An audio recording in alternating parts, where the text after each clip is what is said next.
The Wild Project. Bienvenidos a un nuevo The Wild Project. Hoy tengo una charla que va a ser, no diré muy especial porque siempre digo lo mismo, al final, claro, cuando cada día es especial, deja de ser especial y se convierte en rutina, ¿no? Pero sí va a ser una charla, yo creo, un poco diferente.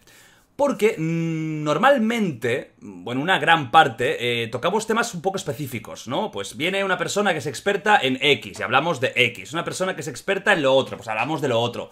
En este caso hablaremos con una persona que por supuesto es experto en muchas cosas, pero creo que la charla va a derivar un poco a eso, a una conversación intelectual de ciertos temas, por supuesto con sentido del humor y con tampoco intentando no destruiros la mente, pero sí que creo que vamos a tocar temas muy interesantes para todos y muy importantes para todos. Hablaremos de la sociedad, de lo que significa la felicidad, de las relaciones humanas, de cómo a veces intentamos autoengañar. Muchas cosas chulísimas. Hoy tengo el honor de tener aquí, y espero decirlo bien, porque tu apellido, claro, tú eres brasileño, ¿verdad? Sí.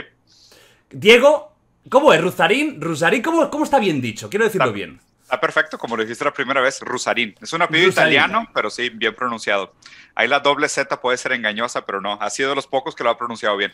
Vamos, primera victoria. ¿Qué tal, Diego? ¿Cómo estás? Bienvenido a The Wild Project. Encantado, Jordi. La verdad es que qué gusto estar aquí, qué gusto platicar contigo. Ya teníamos tiempo que lo venimos planeando. No te puedo explicar la cantidad de gente que me ha mandado mensajes de que, güey, tienes que hablar con Jordi. Sería buenísimo una conversación con Jordi. Y yo que no, pues encantado de la vida, ¿no? Y la verdad es que también me sorprendió lo accesible y abierto que fuiste. Inmediatamente, sí, claro, organicemos, platiquemos. Digo, con reserva de tus vacaciones, pero salió muy bien. Total, y yo ya te lo dije, yo en ese momento no te tenía demasiado fichado, pero claro, una vez empiezas a hablar y tal, yo antes de invitar a una persona, pues quiero saber quién es, y te lo he dicho fuera de cámara, te lo digo aquí, me encanta cómo te expresas, me encanta cómo hablas, creo que tocas temas a veces complejos de forma muy accesible para que todo el mundo lo entienda, que eso es lo maravilloso, ¿no? Y además temas, pues, como estos, ¿no? A veces, pues, del sentido de la vida, del día a día, que para algunos es muy simple, pero cuando empiezas a pensar y a repensar se complica un poquito y creo que va a ser, ya te digo, una charla muy chula, la gente lo va a disfrutar muchísimo, pero antes de entrar ya en materia, me gustaría un poco que te presentes, porque es verdad que en tu país eres bastante conocido, pero aquí en España quizás no tanto, ¿no? Y un poco, pues que tú mismo hagas una carta de presentación para que la gente te conozca mejor. Un pitch, va, gracias. Pues mira, como lo comentas, soy brasileño, ahorita radico en México, vivo en México, soy diseñador industrial, tengo una especialidad en diseño de experiencias por el Politécnico de Torino en Italia, bastante rara. Trabajé mucho tiempo en el mundo corporativo grande, tuve estos trabajos de escritorio, 9 to 5, llegué muy rápido, muy alto, me fue muy bien, empecé a dar conferencias muy temprano en la vida, he tenido la oportunidad de compartir stage con Barack Obama, con Richard Branson, con Gary Vee, o sea, con grandes figuras, ¿no? Daba conferencias desde mucho antes de redes sociales. La verdad es que el tema de redes sociales es relativamente nuevo para mí, tiene como unos 2, 3 años. Y la verdad es que tuve un gran cambio en mi vida, un gran cambio de dirección cuando me volví padre. Soy casado, tengo 2 hijos. Cuando nació mi primer hijo, mi hijo fue diagnosticado con una enfermedad sumamente rara, una enfermedad de esas de 1 en 50 millones de niños, y su enfermedad me hizo un poco cuestionarme sobre cómo funcionaba el mundo, ¿no? Sobre todo el tema de justicia, cómo le damos lugar o no a los discapacitados, y empezando a platicar sobre estos temas, que la verdad ni siquiera la palabra correcta es discapacitados, sino gente con funcionalidad diversa, me di cuenta que habían muchas injusticias sistemáticas, ¿no? Que la verdad es que mucha gente no encajaba. No solo los que habían nacido con una diferencia, sino que en general la sociedad tendía a dejar mucha gente de fuera. Y estábamos viviendo en una época de muchísima polarización, de muchos grupos identitarios, de mucha discordia, de mucho hate, de mucha polarización de las ideas. Y empecé a leer. Tuve la suerte de tener una esposa que es psicoanalista lacaniana, psicoanalista, un hermano que es filósofo, graduado por el King's College de Londres. Entonces, entre ellos dos, pues me empezaron a recomendar libros, me empezaron a fomentar el gusto por la lectura, y como soy un obsesivo compulsivo me volví loco, y en los últimos 3 años de mi vida he leído como nunca había leído, prácticamente un libro por semana, a veces hasta 2, dependiendo del tamaño, y descubrí, güey, una pasión increíble, güey, por el pensamiento, y me di cuenta que en redes sociales había un lugar inexplorado para hablar sobre la importancia del pensamiento crítico, ¿no? Me parece que durante mucho tiempo estuvimos como zombies consumiendo entretenimiento, lo cual pues tiene su lugar, ¿no? No está todo mal, pero tiene su límite también, ¿no? Entonces ahí fue donde decidí construir un canal, construir un un lugar, construir un espacio para darle a la gente herramientas para que aprendan a pensar por sí mismas, ¿no? Todo con esta visión detrás de, pues, cómo me gustaría que fuera el mundo para mi hijo. Y nada, pues eso es un resumen un poco de lo que hago. Dejaste de trabajar, digamos, de lo que hasta el momento habías hecho. Es decir, dejaste el mundo Corporativo. corporativo, 100%. Sí, lo dejé. Cambié de carrera, decidí emprender, hacer cosas a mi manera, por decirlo así, porque me di cuenta que esa vida corporativa, o sea, si tú te dejas, güey, trabajas hasta morir, ¿eh? O sea, trabajan hasta robarte el alma, la sangre y todo, y no hay así que tú digas una gran posibilidad de crecimiento, más bien es como que te mantienes ahí al ras con tus deudas, y me di cuenta que eso no era. Empecé a emprender, obviamente con el emprendimiento tuve algunos éxitos y algunos fracasos. Hoy tengo 2 empresas que funcionan muy bien, que me ha ido bastante bien. Una de ellas es con el tema de diseño de comida, que me interesa mucho la relación entre el ser humano y el alimento, y la otra, que es otra de mis grandes pasiones, es con el tema de gaming, de videojuegos. Tengo una liga de videojuegos aquí en Latinoamérica, que ahorita, hoy por hoy, es la liga más grande de esports de Latam.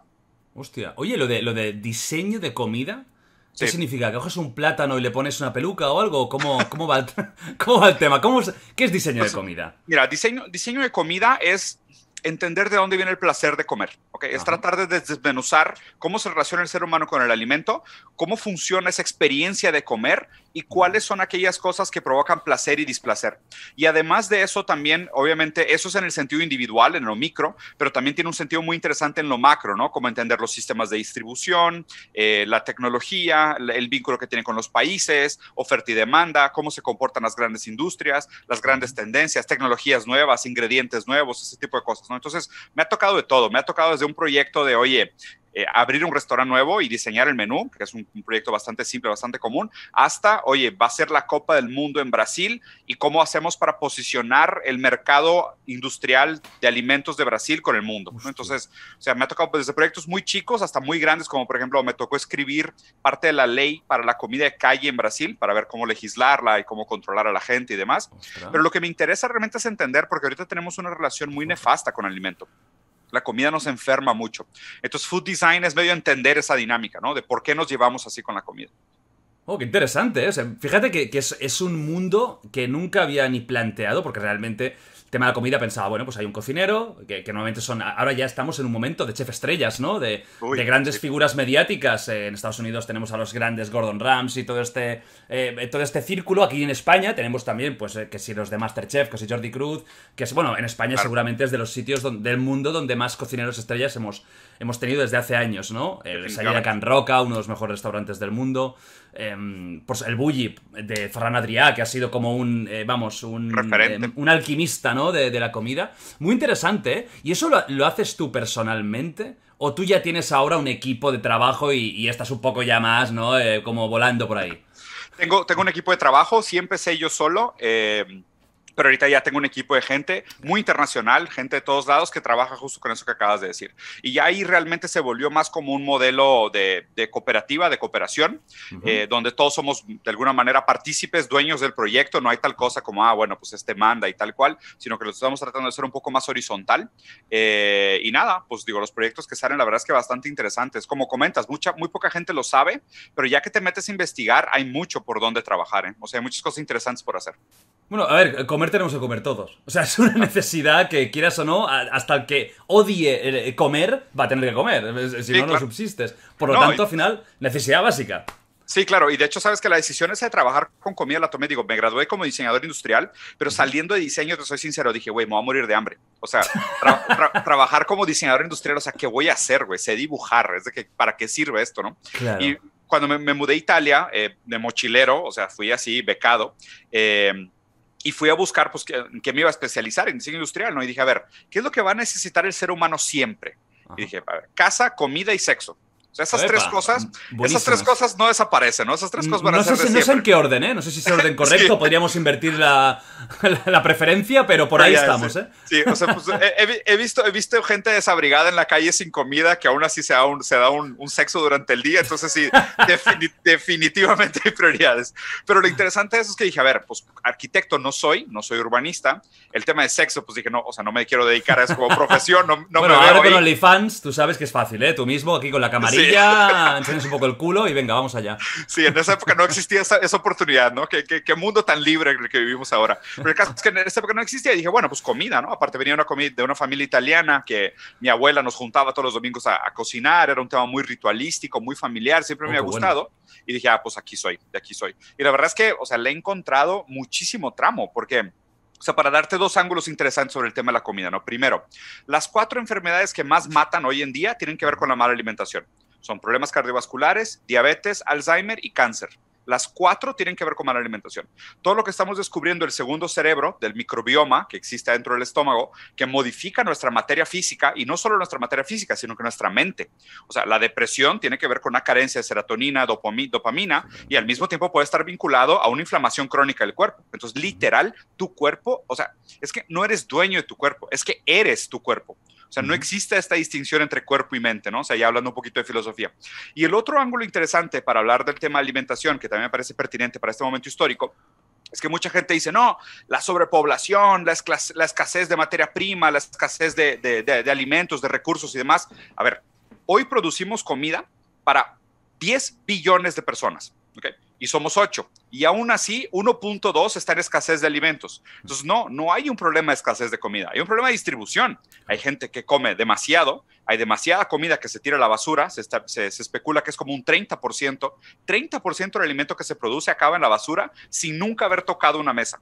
Y aún así tenemos 1.2 billones de personas en el mundo que tienen inseguridad calórica. Entonces, esos son dos ángulos interesantes para hablar de comida que obviamente mucha gente lo está haciendo, pero fue lo que me motivó a entrar a este tema de diseño de alimentos. Lo que has dicho, un 30% es una auténtica barbaridad. O sea, estamos hablando de cifras que si vas a nivel mundial, es que, bueno, podríamos alimentar una gran parte de la gente que está malnutrida o desnutrida. A todos, en el mundo. El problema es que aquí a lo mejor ya iremos después un poco más en el tema social y el tema actual del mundo hoy en día, que es el de hecho de que la utopía no existirá. Yo creo que no existirá nunca, entonces siempre va a tener alguna tara vamos a tener por algún lado, ¿no? Y la historia de la humanidad, de hecho, ha distado de ser perfecta en un gran número de lugares en el mundo. Vamos a descubrir muchas cositas en este podcast con Diego. Tú eres de familia italiana, pero naces en Brasil, vives en México. Sí. Una combinación ahí buena, ¿eh? Sí, raro. Y de hecho tengo pasaporte italiano también por mi familia, tengo pasaporte brasileño, pasaporte mexicano. Mi esposa es mexicana, mi primer hijo nació en Brasil, casi nació en Singapur, porque en esa época también estaba viajando mucho. Ajá. Y el segundo nació aquí en México. Pero he vivido prácticamente en todos los continentes, he trabajado definitivamente en todos los continentes. Viajar probablemente me ha dejado más que los libros, ¿eh? O sea, creo que está romantizada la idea del viaje, pero yo creo que a través de los idiomas, que también me gusta mucho, y involucrarme con la cultura de otros lugares, es donde más he crecido como persona. Me parece que es una manera natural de quitarte los sesgos de confirmación y desarrollar la empatía. Es realmente viajando y conviviendo con otras culturas, así como inserido, ¿no? Obligado. Entonces, pues sí, he tenido la fortuna de conocer bastante el mundo. Sí, porque lo que dices tú de viajar, yo, por una parte, creo que es verdad que está un poco romantizado, es decir, que hay gente que también sobrevalora lo que es el viajar como crecimiento personal, pero lo que es cierto es que cuando te fuerzas a vivir otras situaciones, mejoras como ser humano porque te obligas a cambiar de paradigma y a cambiar de forma, en algunos casos, de pensamiento. Y es ahí, ¿no? Cuando tienes que adaptarte obligatoriamente. El problema es cuando vas de turista, simple y llano, ahí vas a hacer tu vida igual. Ya sea Exacto. En Jordania, en Mongolia, en México y en España. Porque al final tú vas con el pack de turista mental y no va a haber un cambio. Claro, pero cuando te tienes que poner a vivir, yo qué sé, en Kenia, y tienes que buscarte un poco la vida, ahí es cuando vas a aprender. Hostia, vale, ahora conozco África. Ahora sé lo que es África. De hecho, tuve un podcast con Gervasio Sánchez hace poco, súper interesante, que es un hombre que es fotógrafo de guerra, periodista de guerra, y ha estado en 1000 países, en los sitios más difíciles del mundo, y notas, ¿no?, la sabiduría que tiene cuando habla de según qué temas. Una sabiduría que está más allá de los libros y está más allá de todo. Es la sabiduría de vivir situaciones extremas y vivir en todos los sitios del mundo. Pero quiero empezar contigo, ya un poco entrando ya en el tema en sí. Si me permites, sí, quiero hacerte una pregunta. ¿Leíste a Byung-Chul Han? No. ¿No? Porque qué raro, acabas de hacer un argumento de Byung-Chul Han, o sea, tal cual, prácticamente letra por letra, ¿no? Que es la diferencia entre el nómada y el turista. O sea, lo expresaste muy bien. La diferencia es que el turista, a donde va al mismo lugar. Y el nómada se mueve del lugar, ¿no? Porque creo que y justo, ese fue justo mi comentario del por qué no debemos de romantizar el viaje.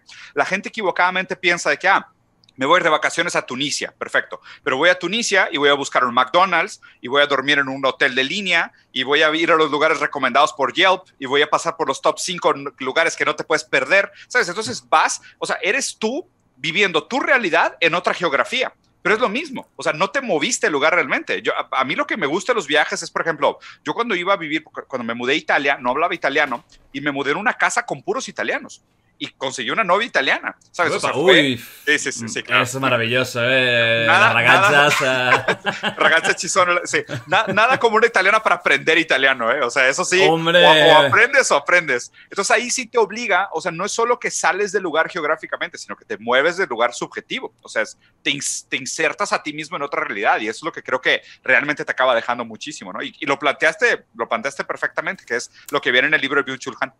Que yo no estoy en contra, ojo, de que no quede aquí que estoy en contra del turismo y de ir a otros países, porque yo lo he hecho 1000 veces, lo voy a seguir haciendo, porque hay veces que necesitas desconectar y lo último que quieres es forzarte, porque tú sabes que los cambios implican dolor. Siempre, aunque sea un pequeño dolor mental, un cambio implica un sacrificio. Total. Y muchas veces tú lo que quieres en tus vacaciones, que llevas todo el año trabajando, es ir a desconectar. Oye, mira, no quiero hacer una integración cultural, quiero irme a la playa. Y también está bien, lo que pasa es que luego no vendamos la idea de que, lo que tú dices, he ido a Tunisia, oye, he vivido otra cultura. No, has estado en un hotel de puta madre, has dormido en una cama cojonuda, claro, has comido... Sí, algún día has ido a comer a algún sitio así más callejero, pero has comido de puta madre. Oye, sí. Y has vivido una experiencia occidental en otro sitio, que también está bien, pero no vendamos la moto de que eso es un intercambio cultural, porque no lo es. Disneylandia, ¿no? Exacto. Hablando de vender la moto. A ver, hablando de vender la moto. Aquí en España decimos mucho, pues vende humos, vende motos, no sé si también en México se utiliza esta expresión, que significa esa persona que te está intentando camelar, te está intentando, pues, hacer bonitas las cosas para conseguir algo de ti. Y eso es algo que hacen mucho los coaches, los gurús. Quiero empezar por ahí, ¿no? El tema de, que yo sé que tú has tenido... Bueno, de hecho vi el debate que tuviste con... ¿lo viste? Con Carlos Muñoz. Carlos Muñoz, ¿verdad? Sí. Aquí en España es cero conocido, o sea, realmente fue por ti que lo vi y no sabía ni quién era, ¿no? Veo con el bigote, la barba, digo, hostia, realmente parece un gurú, ¿no? Mágico y tal. Sí. Bueno, de hecho utilizaba mucho el pensamiento mágico, por lo que vi en ese debate, que para mí casi no fue ni debate. Y fue una paliza histórica, de hecho se viralizó mucho, ¿no? Yo te digo, yo no conocía a Carlos Muñoz, se viralizó mucho por lo que entendí, ¿no? De lo que luego la gente hablaba y tal. Para explicarlo un poco así, como tú sabes, ¿qué pasó con Carlos Muñoz? Y luego vamos a hablar del tema de los coaches, gurús y por qué hacen más daño que bien muchas veces. Ya, perfecto. Mira, pues el tema de Carlos, digo, yo a Carlos ya lo conocía, pues digo, imagínate el nivel de cercanía. Mis hijos estaban en la misma escuela que sus hijos, o sea, éramos realmente muy conocidos, ¿no? Este Carlos es una persona pues bastante prominente en redes sociales en Latinoamérica, muy enfocado en el tema de emprendimiento, ¿sabes? O sea, muy como a la Gary Vee, o sea, no sé si la gente lo ubique, sí. Pero pues esta persona que te motiva para los negocios y te dice que es un tema de actitud y los hábitos mentales de la gente altamente exitosa y, digo, tiene también muchos consejos muy prácticos de negocio. El caso es de que pues éramos conocidos relativamente lejanos, ¿no? Pero obviamente por el tipo de contenido que yo hago, que yo soy muy en contra del pensamiento mágico y como lo comentaste, ahorita vamos a platicar sobre los riesgos de este tipo de figuras públicas, pues la gente empezó como a crear esta enemistad, ¿no? Y como sucede en redes sociales, nosotros no teníamos ninguna enemistad, pero la gente la construye como diciendo sus puntos son antagónicos, dense de palazos y demás. Y en una, pues digo, Carlos organizó un evento, seguramente dijo, oye, pues esto es una oportunidad de hacer algo viral. Entró en contacto con mi equipo, me invitó a dar una conferencia. Yo la verdad es que la conferencia, pues no estaba tan interesado en darla porque pues, a ver, los temas que yo hablo con el público de él, la verdad es que no hay tanto match. Me parecía inclusive agresivo, violento, ir a hablar de eso enfrente de gente que paga para recibir ese tipo de consejos, que pues, la gente tiene derecho a creer en lo que ellos quieran. Pero ahí fue cuando me propusieron, oye, ¿qué tal si antes de la conferencia haces un debate con Carlos?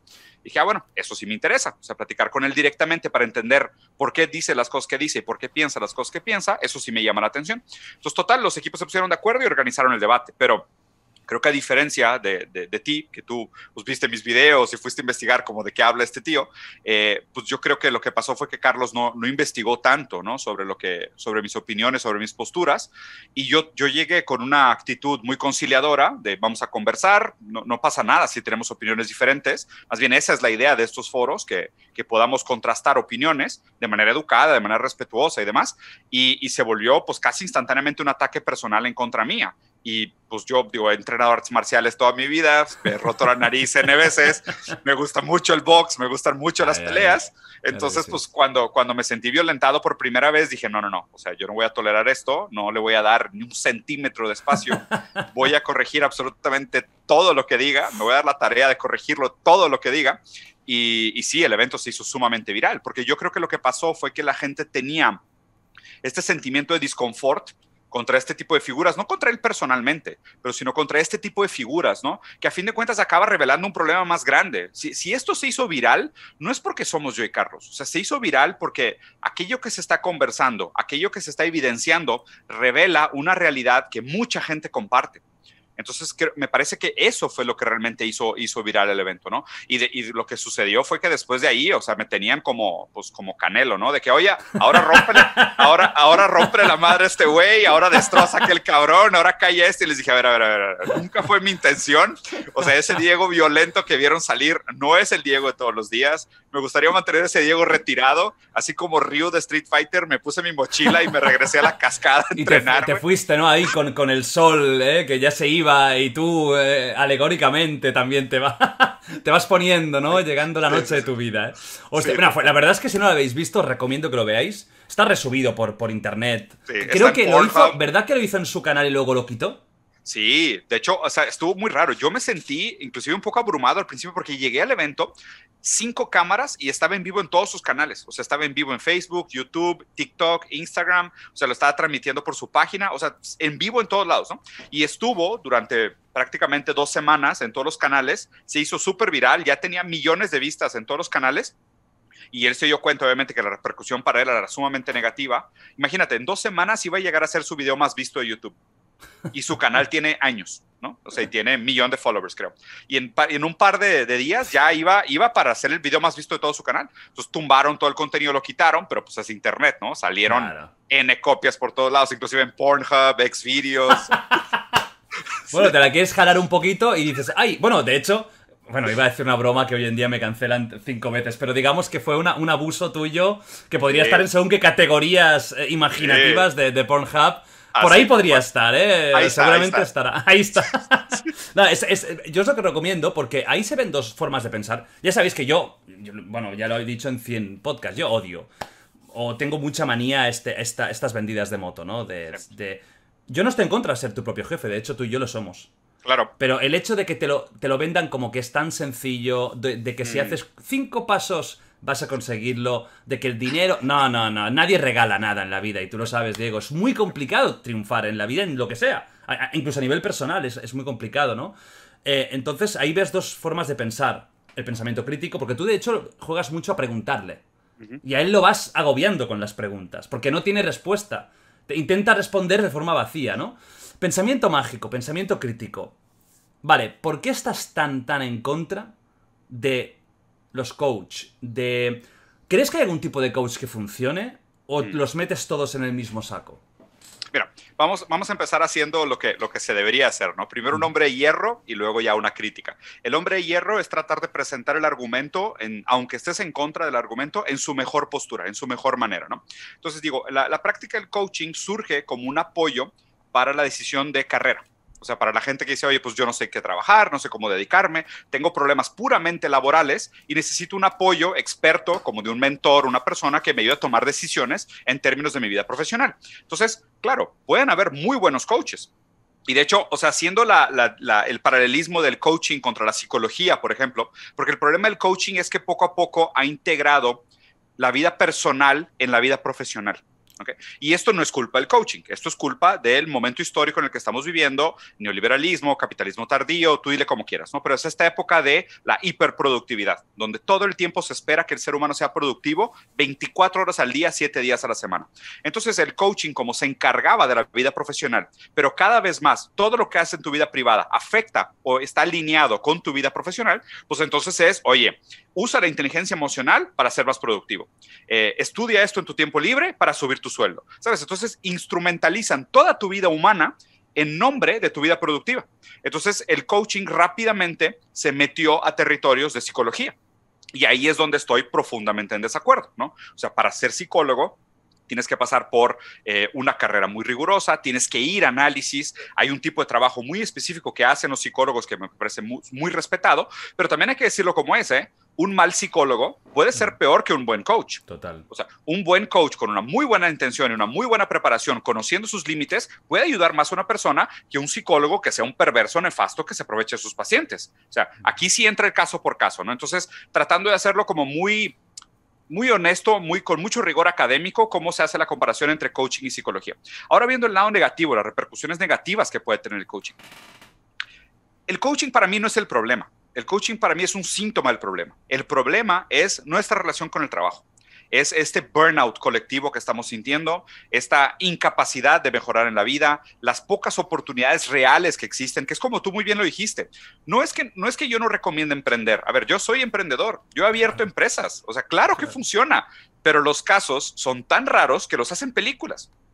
O sea, los casos son tan raros que cuando alguien lo logra, escribe un libro y se hace un bestseller.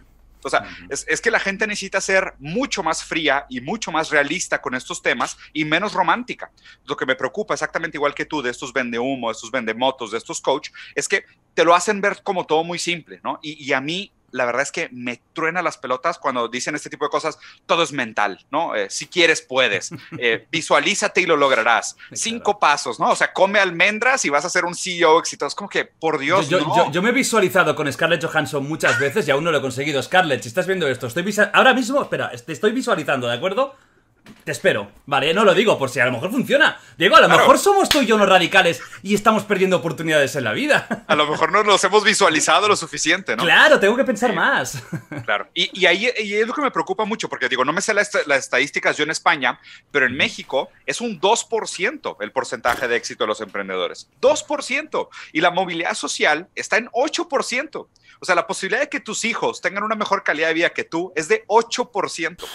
O sea, ¿por qué no platicamos de eso mejor? Claro. ¿Sabes? O sea, yo encantado de platicarte de todas las estrategias que usé para fundar mi empresa, para levantar capital, para conseguir negocios, para comercializar, pero lo que quisiera es que una persona que a lo mejor viene en una situación vulnerable, antes de pedir un préstamo y tratar de emprender, que sepa que sus posibilidades de fracaso son de 98% y las probabilidades de que sus hijos tengan una vida mejor es de solo 8%. O sea, esas son las conversaciones que me gustaría tener y menos de este romanticismo ideológico, que es prácticamente una religión del emprendimiento, ¿eh? Y lo que me preocupa es ese brinquito que ya hacen de queremos enseñarte algo a prácticamente son unos gurús. O sea, se vuelven teológicos. Es la gente gritando y golpe en el pecho y, ¿sabes? O sea, se vuelve una secta. Y eso es lo que me preocupa. Si te has fijado, ¿no? Que en los últimos años está pasando el concepto... Porque la figura del mentor en Estados Unidos era muy típica. El mentor es esa persona que tenía a gente más joven a su cargo y que les enseñaba un poquito, los guiaba, ¿no? Pero ahora fíjate que se está pasando y se está convirtiendo en algo dogmático. Ahora ya no son tanto buenos consejos, que todo el mundo puede dar buenos consejos. Tú, claro. Yo también podría explicar cómo lo he hecho y cosas que desde luego hay cosas de sentido común. Hombre, sé constante. Pues ya te digo yo que te va a caer mejor que no serlo. Es que claro, son cosas que dices tú, fantástico, claro. Muy bien. Pero el problema es que fíjate que se están convirtiendo en dogma ya. Tenemos ciertos ya gurús que lo que dicen es así porque es así. Ya no hay un pensamiento crítico, ya no hay un intentar ver por qué ha funcionado. Simplemente es, oye, esto es así porque es así. Y mira, y me encanta cómo lo planteas, Jordi. ¿Por qué? Porque si tuviera más trasfondo de realidad, sería más parecido a una ciencia. Como tiene menos trasfondo de realidad, es más parecido a una religión. ¿Okay? O sea, ¿a qué me refiero con esto? que si fueran cierto que existieran estas posibilidades de emprender y llegar a la buena vida y ser como Elon Musk en unos 10 años, pues lo tratarían más como una ciencia cierta, con hechos, con datos, con consejos, con estadísticas. Pero como la realidad está tan completamente separada de los consejos tienden a verse más como teología. Es que no, el problema es que no crees. El problema es que no crees en ti. El problema es que no te has visualizado. No. El problema es que estadísticamente no, o sea, no, la gente no lo logra. La gente es que, o sea, el problema es que estadísticamente los privilegios estructurales son los únicos que garantizan la riqueza. El problema es que las 600 familias más ricas de Europa siguen siendo las mismas hace 400 años. O sea, ese es el problema. El problema no es que no me lo he visualizado lo suficiente, pero por favor, ¿sabes? Entonces me parece que, obviamente, mientras más el discurso se vuelve un discurso teológico, dogmático, sectario, quiere decir que la realidad y las oportunidades reales son cada vez menores, porque tienen que exagerar la venta. Te tienen que vender la moto cada vez más bonita porque la moto cada vez más deja de existir. O sea, esa es la relación directa que existe entre esas dos cosas, como lo planteaste. Hay un punto muy importante, y es una cosa que te he escuchado a ti que me encanta, que es la positividad tóxica. Y es algo que me parece fundamental, porque a lo mejor hay gente que te puede escuchar, ¿no?, con lo del tema del 98% de fracaso y decir, eres un cenizo, eres muy negativo, no das ánimos a la gente para que prospere, porque es lo que te pueden atacar un pensamiento así, en plan, claro, estás hundiendo a gente que tiene ilusiones y ya no va a hacer nada en la vida porque no se va a atrever. Claro. Pero vender al contrario ese positivismo tóxico, que me gustaría que explicaras bien, ¿no? ¿Por qué para ti ese positivismo actual es tóxico, ¿no? Porque es cierto que para alguien le puede ayudar dar ese empujoncito, pero también hay mucha gente, y la mayoría, que se va a frustrar. De hecho, luego hablaremos, ¿no? Yo soy licenciado en psicología, aunque esto hacía mucho tiempo que no lo decía. Y pero nunca he ejercido, ¿eh? Esta era mi frase que la decía siempre antes. Soy licenciado, pero nunca he ejercido. Es verdad, nunca he ejercido. No, creo que nunca voy a ejercer. Pero sí que es cierto que te da unos ciertos conceptos y unas ciertas ideas, ¿no? Y me doy cuenta de que mucha gente se está autoengañando, se frustra. Y fíjate tú que para mí la gran pandemia de hoy en día no es el coronavirus. La gran pandemia es la ansiedad y la depresión. Totalmente de acuerdo. O sea, esa es la gran pandemia. Y eso viene provocado, en parte, por esta mentalidad. ¿Por qué la positividad hoy en día se está convirtiendo en tóxica? Mira, hay dos frases que me encantan en este sentido. La primera es, en una sociedad donde puedes hacer todo, tienes que lograr algo. ¿Okay? Esto es bien interesante porque esto es como una gran construcción psicológica y digo, qué bueno que seas psicólogo, voy a aprovechar el conocimiento para platicar de unos temas que me gustan mucho.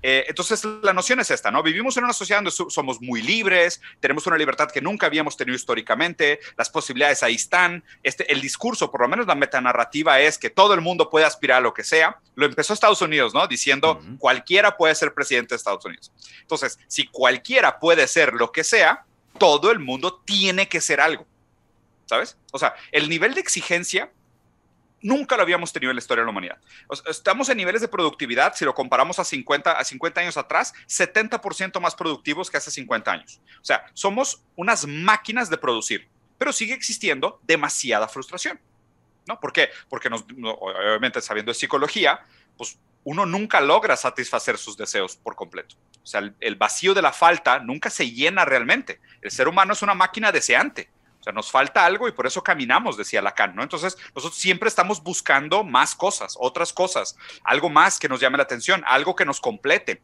algo que nos haga ser aquello que nosotros creemos que somos. Entonces, todo el tiempo estamos deseando, todo el tiempo estamos buscando. El problema es que ese deseo se instrumentalizó en nombre de la hiperproductividad. Pero como ese deseo nunca llega y la productividad sigue incrementando, todo el mundo está exhausto. Exhausto. Nunca habíamos trabajado tanto, nunca habíamos producido tanto y aún así tenemos menos posibilidades de ser mejores o tener mejores vidas que nuestros papás. O sea, ¿qué pasó? Mi papá era gerente de banco y tenía una casa con alberca de 3 pisos. Yo tengo 2 empresas y estoy financiando mi casa. ¿Qué pasó, güey? O sea, hablo 5 idiomas, tengo 3 pasaportes, he dado conferencias con Obama y todavía no tengo casa propia. Hostia. Sí, o sea, ¿cómo, güey? O sea, ahí hay una exigencia, ¿no? La positividad tóxica, de alguna manera, la otra frase que me gusta mucho, y digo, como psicólogo seguramente lo entenderás muy bien también, es que la gente que te exige positividad no es que te quiera ver bien, es que no quiere tolerar tu queja. Esa es la diferencia. La gran mayoría de la gente que te dice, no, es que motívate, piensa positivo, no estés así, no critiques, no hables mal, no seas gris, no seas nefasto, no seas cenizo, lo que no quiere hacer realmente es escuchar qué es lo que te molesta. Pero el problema, y otra vez psicología, aquellas demandas que no se atienden, se reprimen y se regresan al inconsciente y después regresan como síntoma. Entonces, si no le damos lugar a las quejas individuales y sociales, no desaparecen. Por más que digamos que todo se cura con positividad y optimismo y buenas intenciones, esa queja no va a ningún lugar. Si la gente sigue sufriendo, esa queja se transforma en una represión social que después vuelve como síntoma. Entonces, por ejemplo, muchos de los movimientos, y no quiero desviarme demasiado del tema, ¿no? Pero muchos de esos movimientos identitarios como la comunidad LGBT, todos los grupos subalternos, realmente lo que es una expresión de una inconformidad, de una diferencia estructural. Pero al no atenderse, se vuelve una demanda por identidad. Entonces, no es tanto el tema de que, existen estas justicias estructurales, que sí, por supuesto que le existe, pero no es un tema de que yo te tenga que reconocer tus preferencias, tus gustos, tus deseos, tus ambiciones, tu identidad, sino que realmente lo que pasa es que tú no tienes acceso a las oportunidades que crees que mereces. Entonces, esas diferencias sociales, al quedar reprimidas, después regresan como síntoma. Entonces, eso es lo complicado de la positividad tóxica. La positividad tóxica no es que se espere que seas optimista, es que quieren que te calles. Entonces, yo, la verdad, podré ser al principio tachado como, este tipo que es un negativo, un criticón, un cínico, un pesimista, un fatalista. Sí, yo soy el más optimista de todos, porque yo creo que la sociedad podría ser mejor. Yo soy el único que realmente cree que las cosas podrían ser mejores.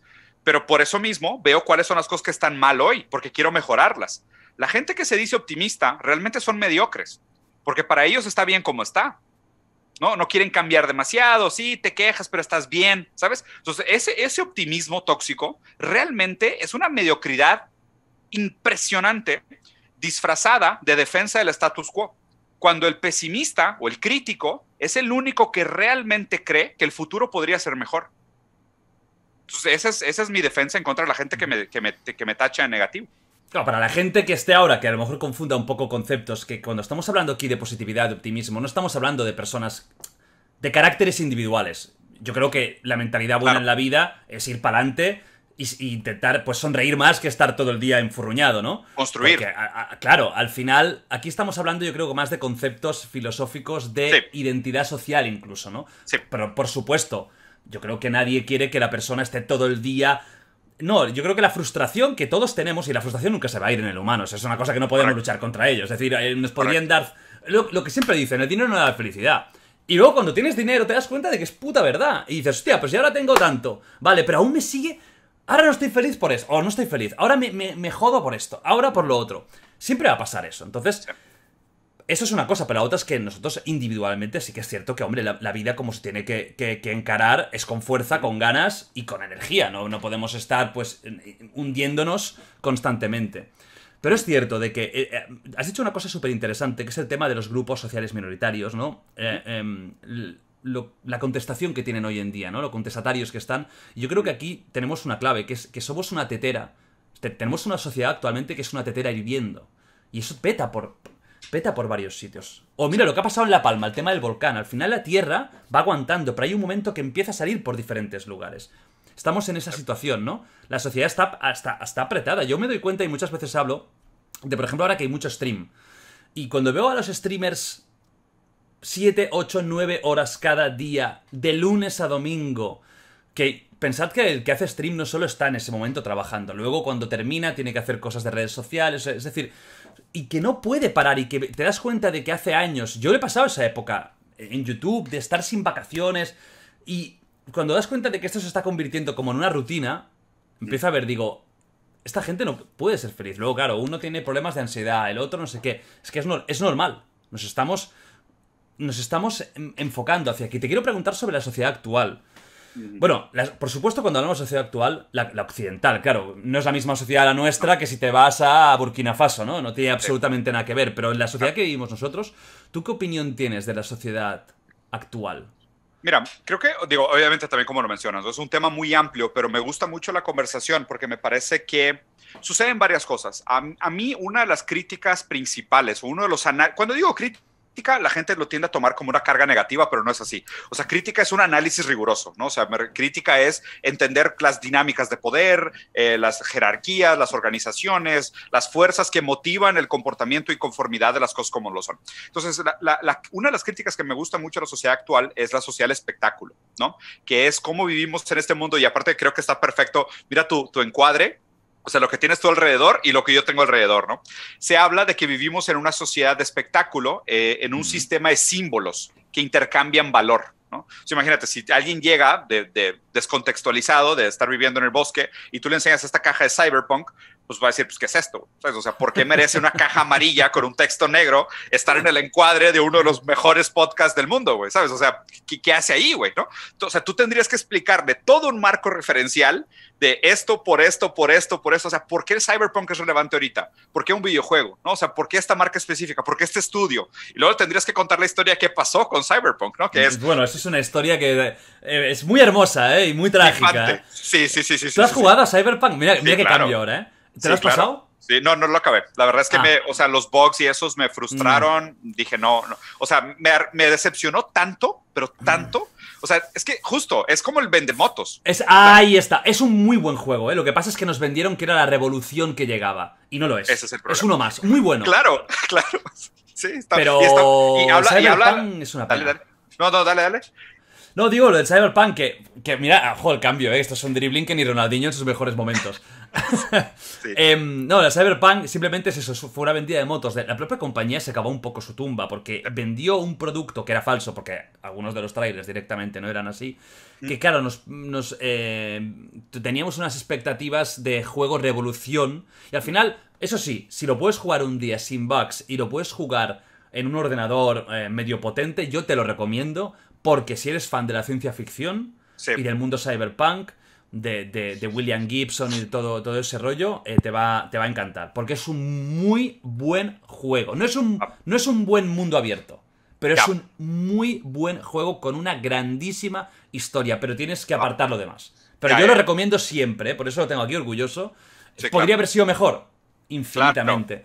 Claro. Pero tiene cosas muy buenas. Bueno, que nos hemos desviado totalmente. Ya. No, y aparte... Hablamos del simbolismo, ¿no? No, pero y es un muy buen ejemplo. No creo que queda tan desviado como lo mencionas. ¿Por qué? O sea, lo primero, ¿no? Hablábamos de esta noción de los coaches, los vendehumos, los vendemotos. Sí. Vivimos en un momento histórico donde el marketing, de alguna manera, lo que hace es prometer de más y entregar de menos. ¿Okay? Esta es la sociedad del espectáculo.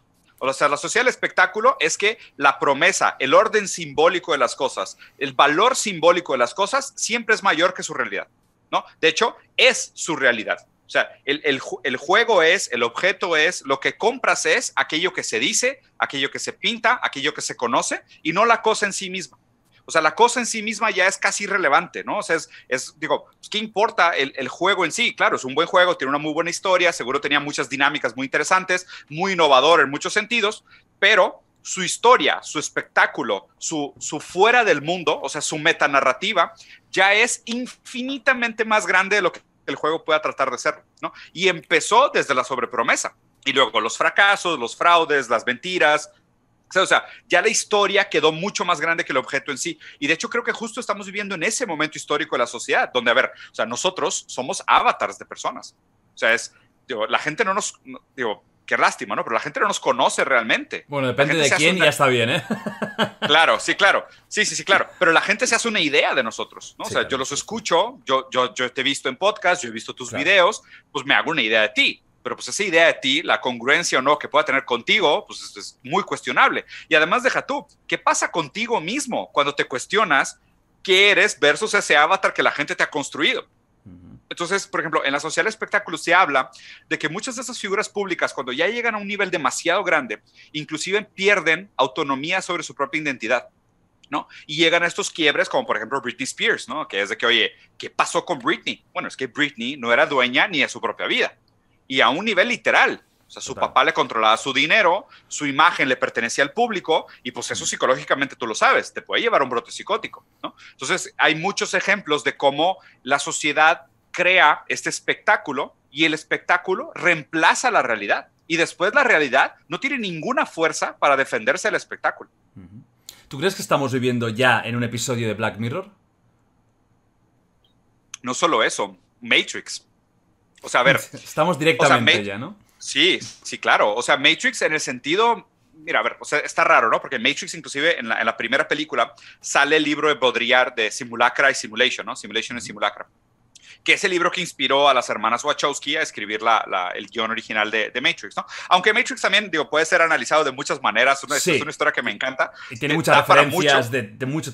Para mí, te tengo que decir una cosa, lo dije el otro día, para mí es la única buena, ¿eh? A mí las otras dos... La uno. Sí, me cuestan. Creo que quisieron ser demasiado pretenciosas con la historia que tampoco daba para tanto. Uy, estoy totalmente de acuerdo contigo. Totalmente. Pero la primera es una obra maestra, indiscutible. Sí.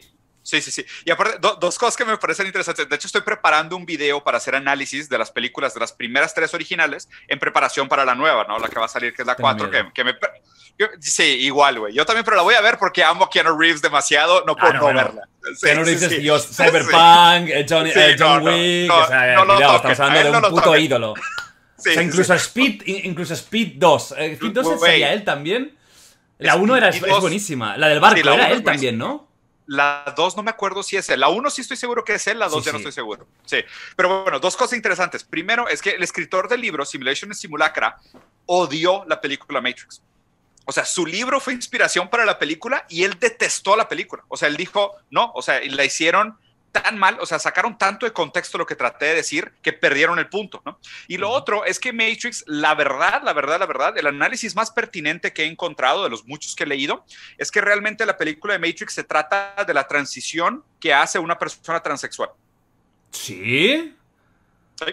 O sea, de descubrirte a ti mismo, poder expresarte en tu individualidad, ser aceptado por el sistema, encontrar tu lugar en el sistema, reiniciar ¿No crees que el eso sistema? Es un sobrepensar teniendo en cuenta que sabemos la historia de las Wachowski? Que si no hubieran hecho el cambio, nadie diría eso. Ella misma lo dijo. ¿Sí? Sí. Bueno, yo también las Wachowski a veces hacen cada declaración que yo ya al final no sé qué creerme y qué no. Claro. Al final esto es interpretativo. Como decía Ortega y Gasset, al final son perspectivas y depende de donde mires, ves una cosa u otra.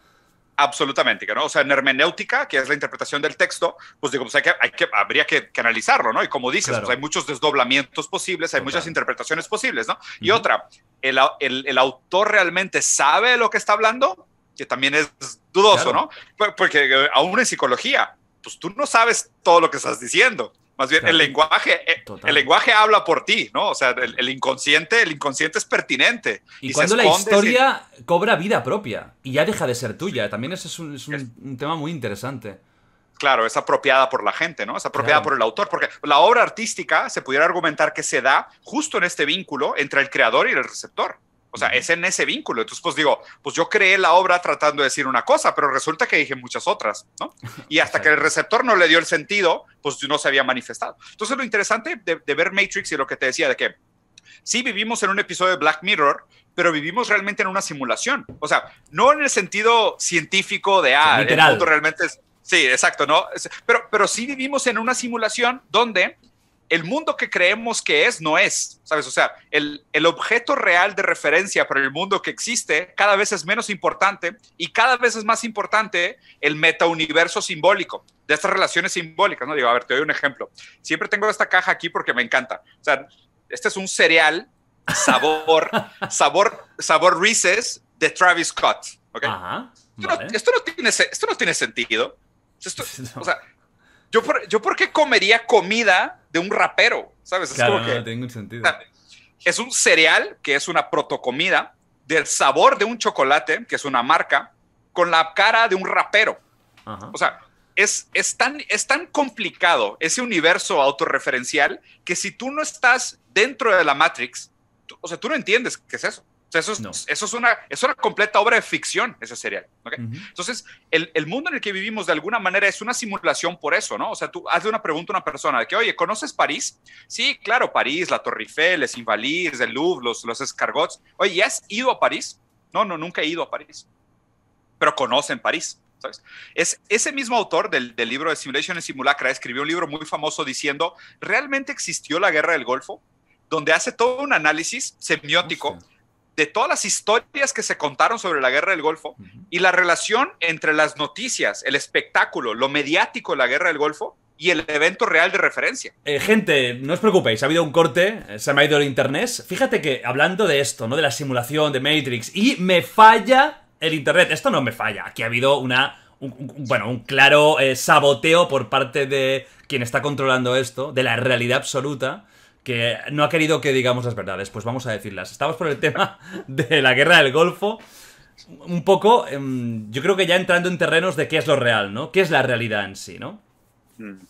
Pues de hecho está súper interesante que haya sucedido, porque para la gente que lo experimentó del otro lado, sí se cortó la realidad, y de hecho fue un corte muy corto, quedó todo editado, quedó perfecto, ya el objeto referencial, lo que realmente haya sucedido, pues qué importa. Y ese mismo autor hizo una crítica bien interesante a lo de la guerra del Golfo, como diciendo, ¿realmente sucedió la guerra del Golfo? Y a ver, y no es esta posición relativista, simplona de, a lo mejor no sucedió absolutamente nada, lo simularon. No, sino que lo que pasa es de que nosotros ya no somos capaces de tener una noción real de lo sucedido, porque todo lo sucedido está mediado por la sociedad del espectáculo. O sea, todo lo vemos en la tele, lo vemos en video, tenemos un marco referencial de signos y símbolos de lo que son los rehenes, lo que son las negociaciones, lo que son los terroristas, lo que son los misiles, y eso nos constituye un filtro con el cual entramos en contacto con la realidad. Entonces, digo, la verdad es que no podría ser ejemplo más perfecto nuestros fondos. O sea, no hace sentido nada de esto sin un marco referencial de anime, manga y videojuegos. Igual el tuyo. Hay un tema, que, por cierto, qué buen gusto con Evil Within, ¿eh? Evil Within es un juegazo. Los dos, me gustan mucho los dos. Son diferentes, cada uno tiene su rollito, pero es una saga que no es muy famosa. Pero no. A los que nos gusta el terror y tal, yo lo recomiendo siempre. Además que te toca mucho el tema de la simulación, ¿no? De qué es la realidad. Juega mucho con ese concepto de... Claro. ¿Eres fan de terror? Mucho, muchísimo. ¿Neta? Muchísimo. No mames, muchísimo. Mira esta joya que tengo por aquí, digo. No sé si lo voy a sacar sin destruir todo mi librero, pero tengo... ¿Me sacas el Necronomicon ahora? No, ese no, pero ve, tengo la obra completa de H.P. Lovecraft. Pues mira, hablando del Necronomicon, Lovecraft, por favor. Genio y figura absoluto, o sea, le debemos muchísimo. El terror moderno, ese terror cósmico, ¿no? Ese terror de lo desconocido. Bueno, de hecho, si te gustan los videojuegos, tienes a Bloodborne, que para mí es uno de los mejores juegos de la historia, que bebe, 100%. ¿Sí? Es mi juego favorito. No, pero no se diga más. O sea, Bloodborne es una obra de arte, Bloodborne. O sea, para la gente que no lo ha leído, y de hecho creo que justo, o sea, a ver, así tratando de hacer el leadway para cambiar de asunto, ¿no? Estamos hablando de esta sociedad del espectáculo. Sí. Y de hecho, Lovecraft tenía una frase que me encanta que decía: el sentimiento humano más fuerte es el miedo. Y el miedo más fuerte es el miedo a lo desconocido. O sea, por eso nos da tanto pánico esta idea de, ¿qué es la realidad? ¿Qué es lo que realmente está sucediendo? ¿Quiénes somos? ¿Qué estamos haciendo aquí? Y estos autores como Lovecraft de este lado del mundo, Junji Ito en Japón, que juegan con este sentimiento de absoluto desconocimiento y desconexión con la realidad. O sea, te hacen chocar con estos entes cósmicos que son infinitamente poderosos, o una narrativa que no tiene sentido, o te desploman la noción de bien y mal, ¿sabes? O sea, por ejemplo, también como, no sé si viste las películas de Hellraiser, de Clive Barker. Sí, te juro que te iba a mencionar a Clive Barker, a ver, te lo juro. ¿te escucho? Porque me parece que... No, o sea, te lo iba a mencionar porque precisamente creo que es uno de los grandes discípulos modernos de Lovecraft. Adquiriendo pues ese folclore, modernizándolo, pero sigue siendo lo mismo, ¿no?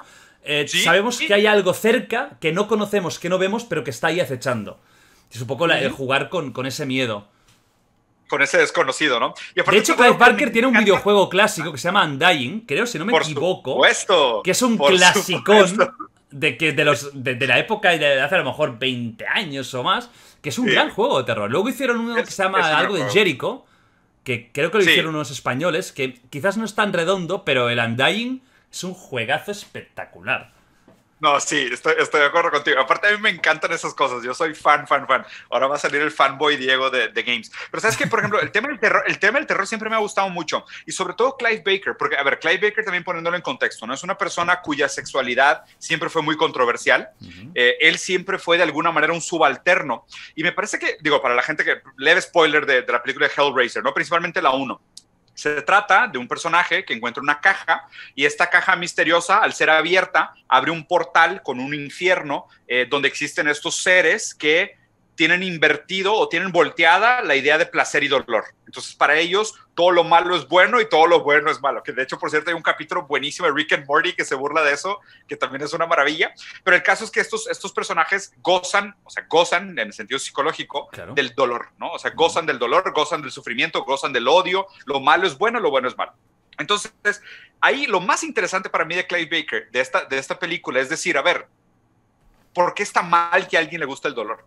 O sea, si es autoinfligido, o sea, sí, porque el personaje principal poco a poco va cayendo en seducción y dice, oye, pues a mí también me gusta el dolor, ¿sabes? O sea, a mí también me gusta que me ahorquen, que me den una nalgada, que me arranquen un pedazo de piel, digo, ya se pone terror, ¿no? Pero pues claro, la crítica real de Clive Barker es decir, aquí existe un pequeño espacio psicológico subalterno que es gente que disfruta del dolor, y Clive Barker lo que hace es traerlo a lo normal, ¿sabes? O sea, traerlo al mundo de lo aceptable. Entonces, cuando metes esto que es no aceptado al mundo de lo aceptable, se hace el choque del terror. O sea, el choque del terror es justo esto de, oye, pues yo no sé cómo sería tener un hijo que sea sadomasoquista.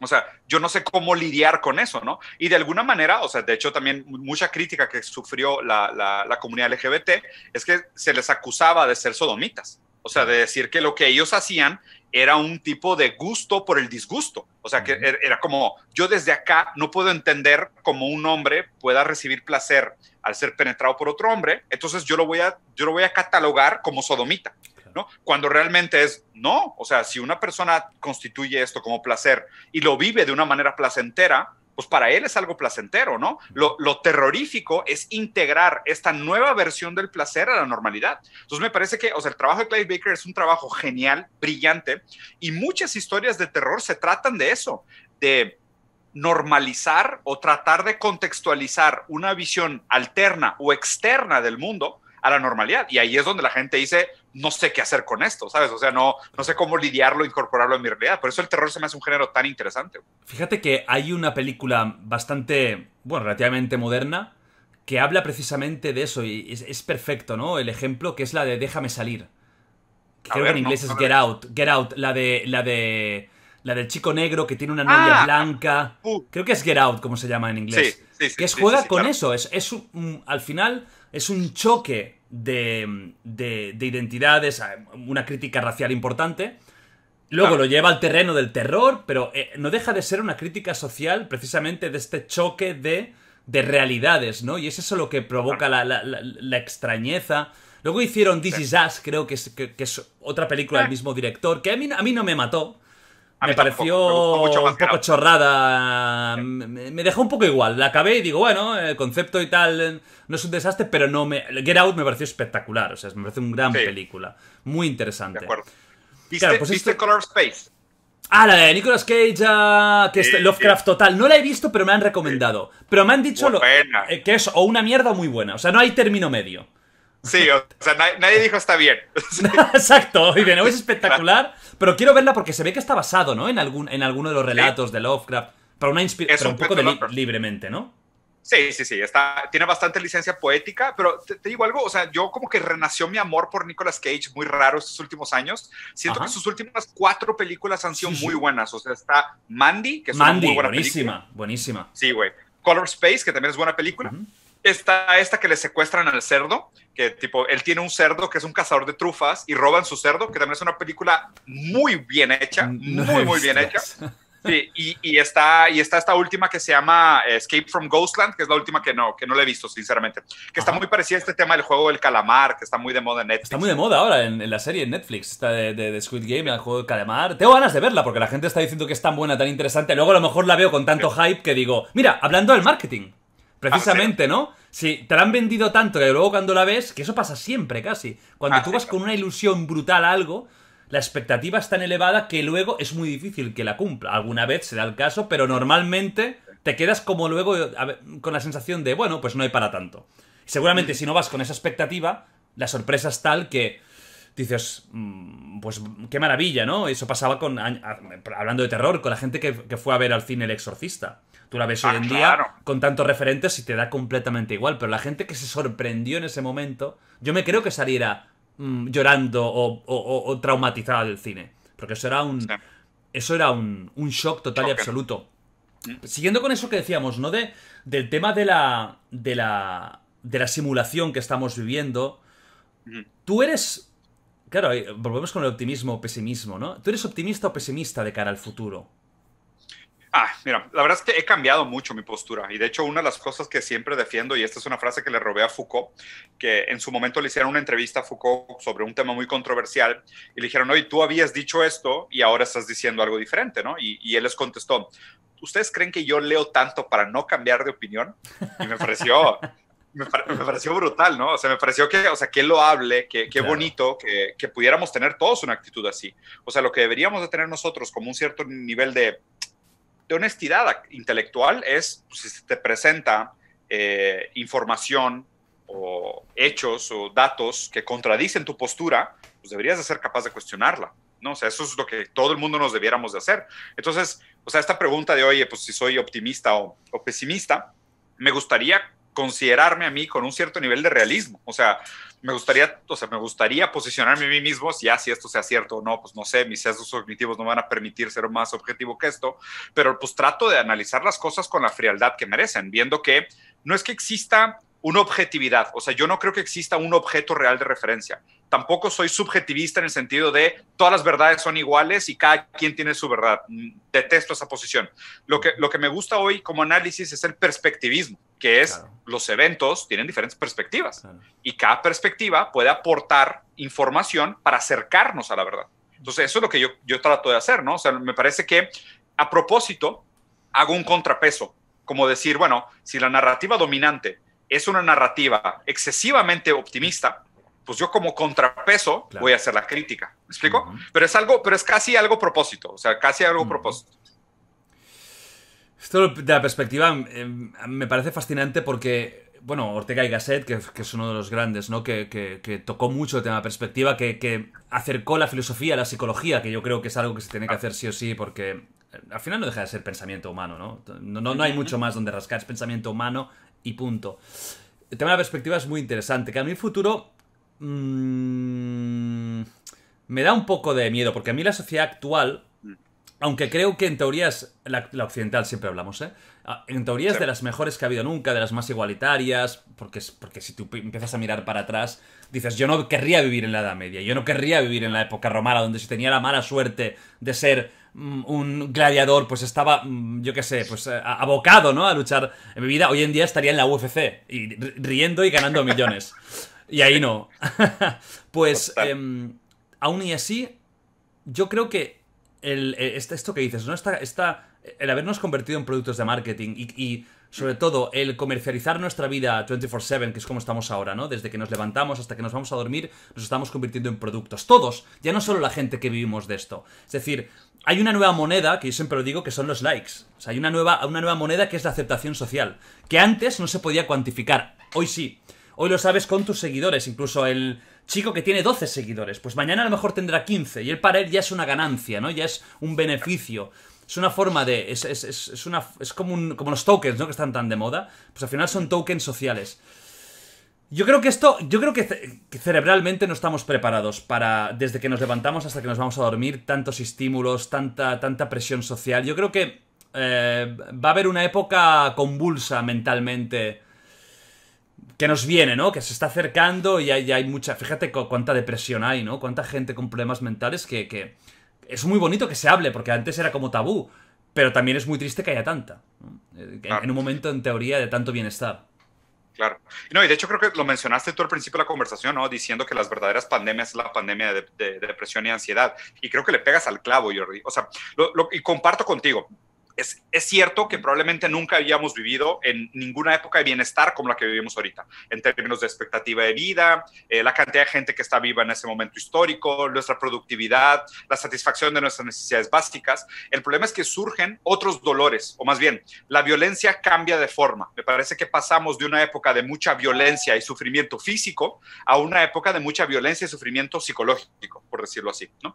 Entonces, pues, pero obviamente también habría que entender la relación entre las dos cosas, porque pues a fin de cuentas, o sea, yo soy materialista, yo no creo que exista realmente, y aparte soy casi monista, o sea, no creo que exista una diferencia o una separación entre cuerpo y mente.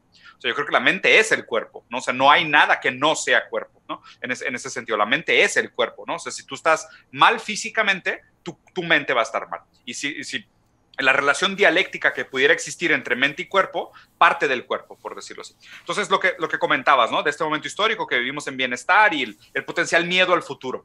El primer punto que me gustaría resaltar es que nosotros equivocadamente tenemos un sesgo de pensar que el futuro siempre es mejor, lo cual no es cierto. O sea, tú le puedes preguntar a la gente que viene a Alemania en 1939 y probablemente esperaban que las cosas iban a mejorar, ¿no? Decían, bueno, pues ya pasó la Primera Guerra Mundial, nos estamos retomando, nos estamos reconstruyendo y nada, tómala, ¿sabes? O sea, es como que no es cierto que la vida, que el futuro va hacia adelante. O sea, si lo vieras en una manera macrohistórica, pues a lo mejor es infinito, entonces sí, pues a lo mejor sí pudiera tender a la mejora, pero nadie, o sea, te lo aseguro que en el 2018 la gente tenía grandes planes para el 2019 y 2020, los cuales no sucedieron, güey, ¿sabes? Entonces, eso del sesgo de que la historia tiende a caminar hacia adelante, no sé. Lo otro que es interesante es una postura de Walter Benjamin, que es uno de mis filósofos favoritos sobre la historia, que dice que, digo, su frase es muy famosa, ¿no? La historia la cuentan los vencedores. Pero la segunda parte de la frase que poca gente conoce es que, y no llegaremos hasta el futuro hasta no reivindicar a los perdedores.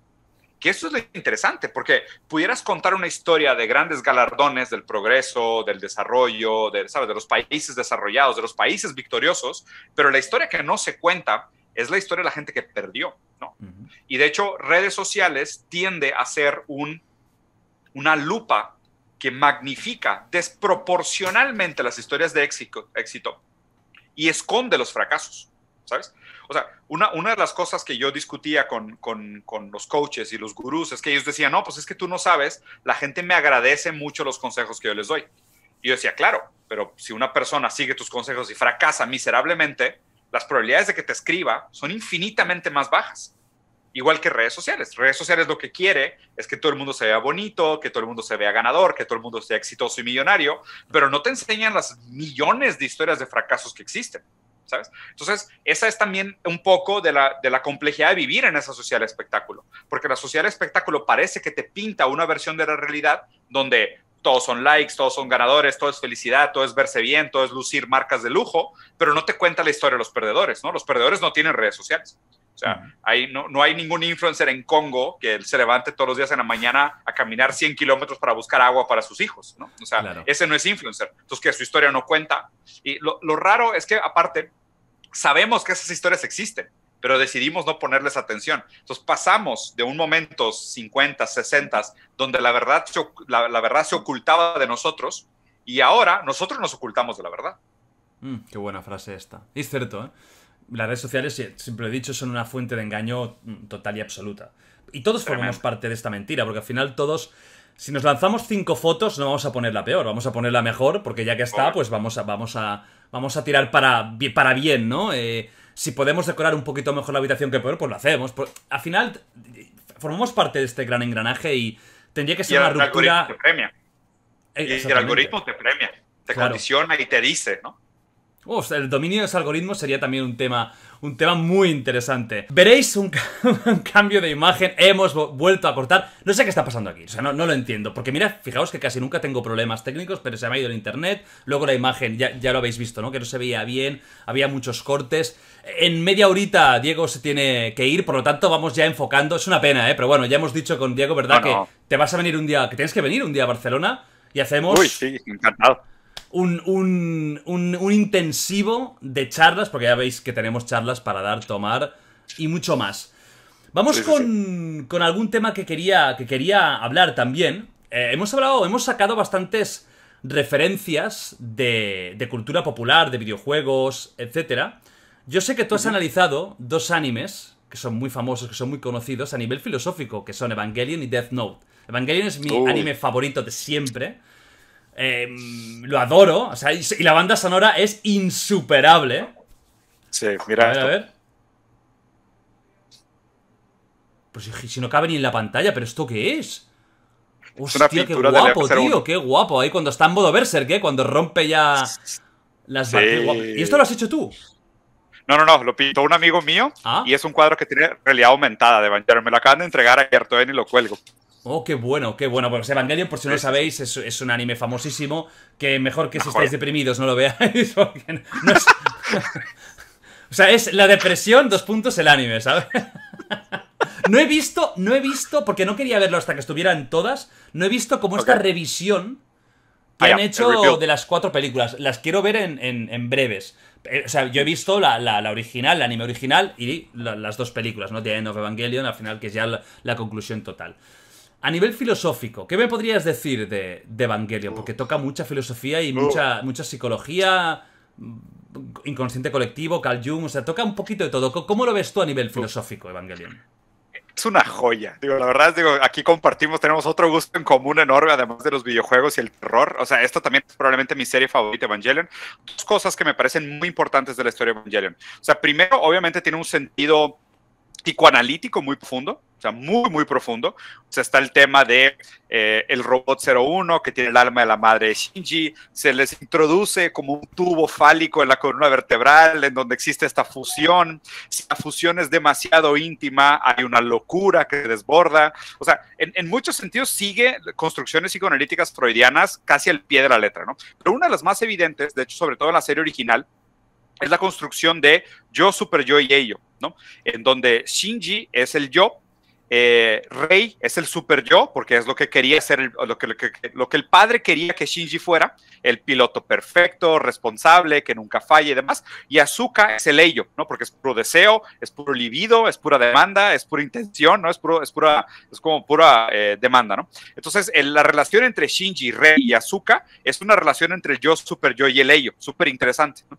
Y obviamente, pues después están los niveles de la metanarrativa, que si las instituciones contra lo divino, lo construido por el humano contra lo construido por la mano perfecta de Dios. O sea, está todo esto. Pero para mí, uno de los mensajes más importantes de la historia es el dilema del erizo de Schopenhauer.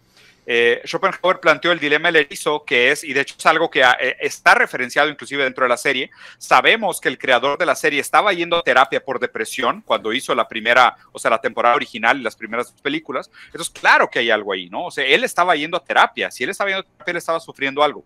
El dilema del erizo, para ponérselos de una manera así súper fácil, es los erizos, cuando hace mucho frío, tienen un dilema de vida o muerte, que es estar separados los unos de los otros y morir de frío, o acercarse mucho, enterrarse sus propios picos, hacerse daño físico para sobrevivir el invierno. ¿Okay?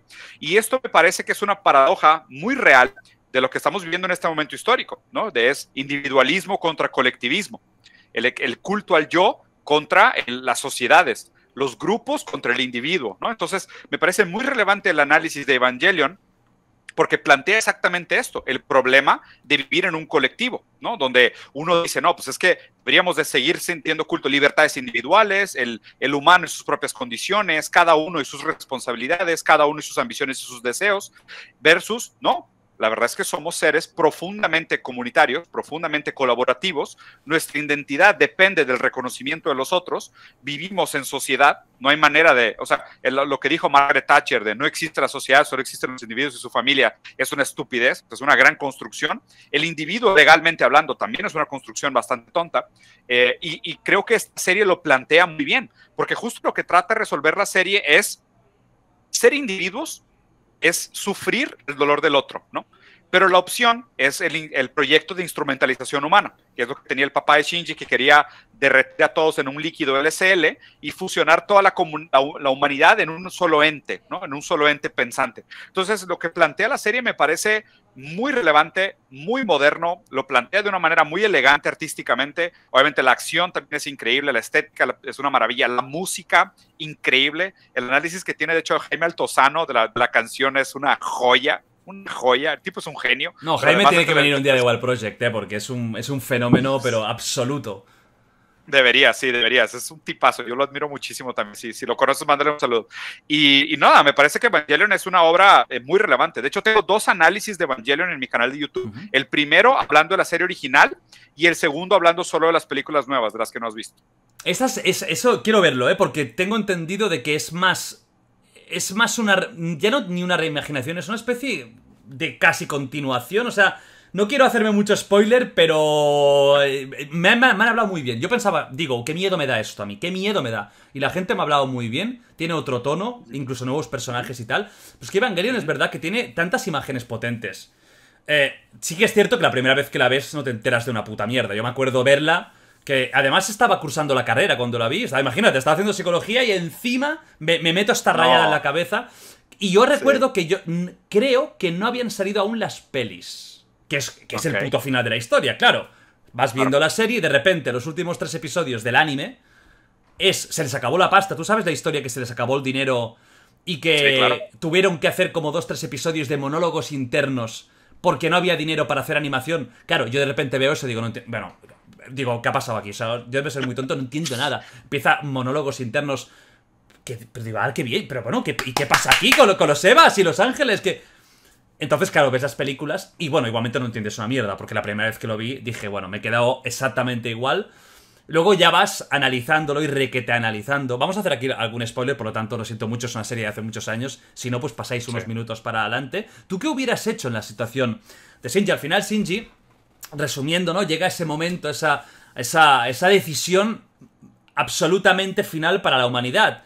Él es el que decide. O sea, su madre le permite decidir el destino de la humanidad. O nos convertimos en un líquido y somos todos un ser, o mantenemos la individualidad. Él acaba decidiendo mantener una individualidad y queda un poco en el aire si se recupera, todos los seres humanos van recuperando la forma, quedan ellos dos como Adán y Eva, eso ya queda un poco, pues, que cada uno piense. Pero ¿tú qué hubieras hecho en esa circunstancia? Mira, de hecho, hay un libro de un autor que me gusta mucho que se llama Bruno Latour, que habla de, el libro se llama ¿Dónde aterrizar?, que habla sobre el paradigma que se llama terrestrialismo, que es esta noción de eventualmente nosotros tenemos que superar la individualidad. Y es una pregunta que a mí me parece las preguntas más profundas y más fundamentales del humano, que es entenderte a ti mismo como individuo, pero solo y solo sí en contraste con la sociedad. O sea, inclusive este dilema de individuo-colectivo podría ser un reducto filosófico, ¿no? Porque, a ver, todo lo que es el individuo solo es en contraste con la sociedad, ¿no? O sea, aquí podríamos entrar, por ejemplo, a la dialéctica del esclavo y el maestro de Hegel, la idea de la constitución del sujeto de Freud o Lacan. O sea, es lo que somos nosotros como individuos, te lo da la sociedad. Inclusive el lenguaje es prestado. O sea, el lenguaje nunca es tuyo. Las palabras no las inventaste tú no les cargaste contenido, tú no les cargaste la cadena significante, todo es prestado, todo es colectivo, no existe el individuo. El individuo al revés, el individuo es una fantasía completa, ¿no? Lo difícil de esta idea del individuo, del sujeto que surge como único, es que constantemente tiene esta violencia contra lo otro, porque existe en contraste con lo otro. Entonces la decisión final de Shinji fue decir, la única manera de conservar mi individualidad es a través del sufrimiento de reconocer la otredad, de reconocer que todo lo otro no está bajo mi control, de yo no tengo cómo modular las intenciones de Asuka, yo no tengo cómo obligar a Rei a tener emociones, yo tengo que sufrir ese rechazo, ese desprecio, la indiferencia, para poder gozar también de los momentos de bienestar, de felicidad, de individualidad. Entonces, lo complejo del final es que lo que quería hacer el padre era fusionarse con la madre otra vez, porque todo el proyecto de instrumentalización nada más era que la incapacidad del ¿cómo se llama el general? ¿Sabes? El sí, pensador. Joder, el padre de Shinji. Sí, bueno. También se me fue el nombre. Hola, se me fue el nombre. Buscarlo. Sí, yo también. Me caga cuando pasa eso. Pero yo odio. Ikagi. No, claro, no, Ikari es el apellido. Ikagi, pero era Kendo Ikagi. Kendo Ikari, eso. Entonces, bueno, el general tiene esta frustración de que haber perdido a su mujer. Es puro egoísmo. Y obviamente también tiene culpa de él. Puro egoísmo. O sea, todo lo que hace es egoísmo. Con ella. Claro, a él le da igual. Sí. Y está dispuesto a sacrificar la humanidad entera para volver a encontrarse con su mujer. A mí eso me parece el colmo del egoísmo. O sea, es al revés. O sea, si esa era la postura colectivista, fue la peor manera de colectivismo, ¿no? Entonces aquí inclusive podríamos hacer la crítica de decir, por ejemplo, los modelos políticos autoritarios, la utopía de una persona puede ser el infierno de todos. O sea, justo lo que hace Kendo Ikari es, él dice, no, si nos fusionamos todos, se acaba el sufrimiento del individualismo. Sí, claro, tío, pero sacrificas todo. ¿sabes? Claro. Entonces, justo lo difícil ahí es entender que pues, la solución no debería ser drástica, tal vez por ninguno de los dos sentidos, donde la individualidad absoluta no existe, porque no existe el sujeto desconectado de lo social, o sea, no existe el individuo desconectado del otro que lo reconoce, pero al mismo tiempo caer en un colectivismo absoluto que destruye o no da lugar a ningún tipo de subjetividad, pues también se acaba todo, se acaba nuestro entendimiento del mundo, que se da a través de los contrastes entre las cosas. Y para ti esa última escena con Shinji, con Asuka en la playa, donde hay un intento de estrangulamiento, ¿por qué crees que pasa eso? Pues la incapacidad de tolerar al otro. Entonces, justo eso es de que como no te puedo controlar, como no puedo, ¿sabes? O sea, como no le puedo dar lugar a tu deseo, que no es mi deseo, pues lo tengo que destruir. Pero fíjate que al final se da cuenta, y ahí supera eso. Sí, como que la suelta, porque dice, bueno, o sea, entre que no exista nada más que yo, entre que todo sea yo y no sufrir, pero tampoco sentir nada, a que exista un otro al cual tenga que reconocer y me cause este sufrimiento y deseo, pues prefiero que exista. Bueno, la escena mítica de la paja de Shinji, que yo me quedé alucinado cuando la vi, digo, ¿pero esto qué es? Porque es que además es totalmente gratuita. Te va a gustar el Rebuild, ¿eh? ¿Está?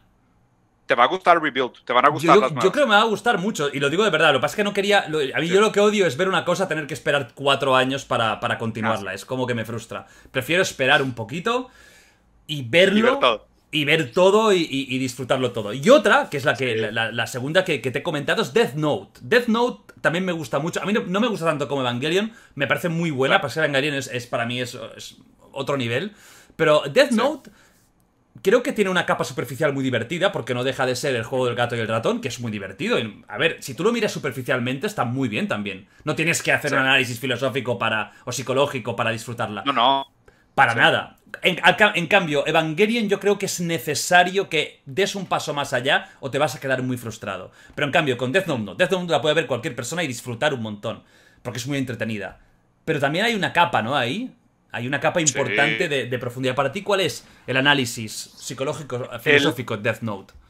El concepto de justicia. El concepto de justicia, Death Note lo plantea sumamente bien, ¿no? Porque sabemos el antagonismo entre esos dos personajes, Kira y L, Light Yagami y él, donde, digo, para la gente que no lo ha visto, así leve spoiler, el personaje principal, Light Yagami, es un doctor en formación, un niño genio, niño prodigio, hijo perfecto, ¿sabes? El ejemplo perfecto de lo moral, lo correcto y demás, y se encuentra con un libro de la muerte, de un Shinigami, ¿no? De un dios de la muerte, y este libro le da el poder de matar a quien quiera, con tal de que él tenga el rostro de la persona y escriba su nombre en la libreta. Entonces, en el momento que él escribe el nombre y tiene mentalizado el rostro de la persona se muere.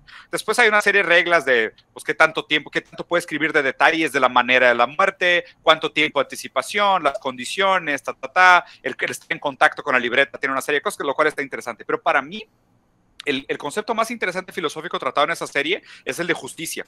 Y constantemente vemos cómo la justicia choca, ¿no? Porque obviamente el personaje principal de repente tiene el poder de un dios, él puede decidir lo que está bien y está mal, y obviamente se vuelve un poco maquiavélico, del fin justifica los medios, de decir, pues yo voy a tomar las decisiones de matar a quien yo considere que merece morir. Y por otro lado, él, que es un personaje anónimo, que representa de alguna manera como la voz democrática, la conversación, lo social, lo político, lo correcto, contingente, o sea, lo correcto en ese momento histórico, porque, a ver, o sea, uno pudiera tener una noción muy teológica del bien y el mal, ¿no? Y aplicarla con mano de hierro, de manera autoritaria, pero ¿qué pasa? Estás equivocado en tu criterio. O sea, que regresa un poco a lo que hablábamos de Clive Baker. O sea, ¿qué tal si en su momento alguien hubiera tenido mano de hierro para aplicar la ley contra los sodomitas y hubiera matado a todos los que cometieran el pecado de sodomía? Y de repente pasa el tiempo y te das cuenta de que, oye, pues juzgamos mal, ¿no? O sea, el concepto de justicia tiene que entenderse en un contingente histórico, tiene que entenderse la justicia como algo que progresa, como algo que cambia con el tiempo. O sea, la manera como vemos el bien y el mal no es objetivo. Lo que está bien hoy no siempre ha estado bien. Lo que está mal hoy no siempre ha estado mal y no siempre va a estar mal. Por eso también nos debemos una cierta honestidad para cambiar de opinión y decir, pues ayer tenía yo esta idea sobre el bien y el mal, y conforme voy leyendo o voy viendo evidencia nueva, tengo responsabilidad de cambiar de opinión. Sí, y todo esto disfrazado de eso, de thriller policíaco. Además, el personaje de él es muy interesante, porque es un personaje que... Primero que ya lo presentan un poco tarde. Normalmente cuando tú tienes una historia así, presentas muy rápido al prota y al antagonista, y de hecho el protagonista es el antagonista, ¿no? Y el bueno acaba siendo el que en principio parecía secundario. Me gusta mucho cómo juegan psicológicamente el uno con el otro, y está claro que el concepto ese de justicia y de... Y creo también que juega un poquito con eso, ¿no? El endiosamiento de el perder... cómo el poder corrompe. Porque fíjate que la evolución de Light es muy rápida. Empieza que tú puedes entender las primeras muertes. Tú puedes entender porque dices, esta gente merece vivir, estas malas personas. Bueno, puedo entenderlo. Pero claro, el poder corrompe siempre. Y por eso ya para ir ya casi terminando, hay una cosa un análisis que me ha gustado mucho que se ha hecho de Maquiavelo. Maquiavelo, del Príncipe. Maquiavelo es un nombre que a muchos se sonará. Muy pocos lo han leído. Y es recomendable, porque creo que se ha pervertido un poco el concepto de Maquiavelo, ¿no? O sea, fíjate, cuando hablas de Maquiavelo, piensas que es una persona muy sádica. Lo primero que mucha gente va a asociar, ¿no? Muy manipuladora. Bueno, manipuladora quizás un poquito, pero es que yo creo que todos manipulamos ya con la propia interacción. Es decir, es casi imposible no manipular al otro, aunque sea de forma inconsciente. Pero me gusta mucho que hablas eso, ¿no? De Maquiavelo, del fin justifica los medios. Haz un poquito de análisis, ¿no? De eso. Para ti, el fin, que es al final una de las grandes ideas de ese libro, ¿el fin justifica los medios? Mira, a mí entender, y digo la verdad, yo por eso también recomiendo mucho la lectura de ese libro. Y de hecho creo que, por ejemplo, ahorita tengo una conferencia nueva que he estado dando, ya la di un par de veces, donde hablo sobre la importancia de leer estos libros clásicos, ¿no? Porque muchas veces aún aquello que desconoces tiene un efecto sobre ti. Y creo que Maquiavelo es un muy buen ejemplo. O sea, por más que no hayas leído a Maquiavelo, créeme que mucho de lo que pasa en política, en economía y en los medios usa lo que dijo Maquiavelo. O sea, y aunque tú no lo entiendas, aunque tú no lo conozcas y aunque tú no lo hayas leído, se usa en tu contra, ¿no? Y qué más maquiavélico que eso, ¿no? De ser manipulado por intenciones que desconoces, ¿no? Entonces, o sea, yo concuerdo contigo que me parece que es un libro que poca gente ha leído, el término se ha popularizado de más, me parece que merece una relectura para que la gente entienda que la palabra, por más que pueda tener una carga negativa, no necesariamente implica eso, que los consejos que Maquiavelo dio al príncipe al escribir este libro eran consejos de cautela para evitar el sufrimiento, ¿no? Y de hecho, pues aquí entra la gran discusión de deontología contra el utilitarismo, ¿no? Porque decir que el fin justifica los medios podría ser una interpretación utilitaria como diciendo, mira, estoy dispuesto a matar 1 millón de personas para salvar a 1.000.001, ¿no? Entonces digo, pues en términos puramente matemáticos, que aparte también lo mencionaste antes y me encantó y quería hacer un poco de recuerdo de esto, de que hablabas de que ahora existe esta moneda universal de los likes, ¿no? Que parece que vivimos en una sociedad, de hecho, Deleuze lo planteó muy bien, que vivimos en una época de una sociedad de control. Y lo que hace la sociedad de control es que no solo cualifica todo, pero cuantifica todo. O sea, cuantifica todo en una manera casi ingenieril, como sistemática, cibernética, ¿no? Entonces, haciendo este pequeño paréntesis de la sociedad de control, digo, también como psicólogo, en el DMS-1, o sea, cuando eran las pruebas originales psicológicas para hacer el mapeo y nomenclatura de las patologías psicológicas, era más como, ¿tienes ansiedad o no tienes ansiedad? ¿Okay? Ya en el DSM-5, que es ahorita, hay niveles de ansiedad. ¿Okay? ¿Pero qué quiere decir que existan niveles de ansiedad? Pues que todo el mundo tiene ansiedad. O sea, a lo mejor tienes ansiedad en 0.00001% o tienes ansiedad al 100%, pero todos tienen ansiedad, ¿no? Y obviamente esto está vinculado a la industria farmacéutica, al tema de o sea, el tratamiento de la locura, como la Michel Foucault y demás. Pero regresando a este tema de la deontología contra el utilitarismo, parece que hoy vivimos en esta sociedad que supuestamente es deontológica, en el sentido de todas las vidas deberían de ser salvadas, ninguna vida tiene precio, todas las vidas merecen todos los derechos humanos, pero nos comportamos de manera utilitaria, que es, oye, pues ¿salen las vacunas? No, pues es que hay que salir a trabajar, porque si no salimos a trabajar, va a morir más gente de hambre y por falta de dinero que la gente que se va a morir por la enfermedad. ¿Cómo, güey? O sea, ¿qué se supone que ya estábamos en una moral inclusive más avanzada, consecuencialista, más allá de deontológica y utilitaria, pero cuando nos conviene, y sobre todo cuando conviene al mercado, utilizamos la lógica utilitaria, que es el de costo y beneficio, ganancia y pérdida, número de muertos contra números de personas salvadas, y eso es justo lo que se plantea muy bien en esta serie, y es lo que plantea Maquiavelo también. O sea, y una de mis frases finales como resumen. Lo que más me preocupa de todo esto, ¿por qué recomiendo tanto que la gente lea, que la gente se pregunte, que la gente se cuestione? Si vas a ver una serie, trata de entender de qué está hablando la serie. Si vas a ver una película, trata de entender qué es lo que te está diciendo la película. Trata de mantener esta transparencia y honestidad intelectual, de cambiar de opinión cuando se te presentan datos nuevos, que es, me preocupa mucho llegar con vergüenza al futuro. Como decía Maquiavelo, si nosotros ahorita actuamos de manera utilitaria, haciendo que el fin justifique los medios, tal vez vayamos a llegar a la Luna o a Marte, ¿no? Como quería Richard Branson y Steve Jobs y todo, pero vamos a llegar a una pila de cadáveres, ¿no? O sea, ¿de qué sirve producir, conectando el primer tema que hablamos, comida para 10 billones de personas si tiramos a la basura 30%, porque decimos que así es la única manera como puede ser rentable y puede ser barato, y al mismo tiempo tenemos 1.2 billones de personas muriéndose de hambre, ¿sabes?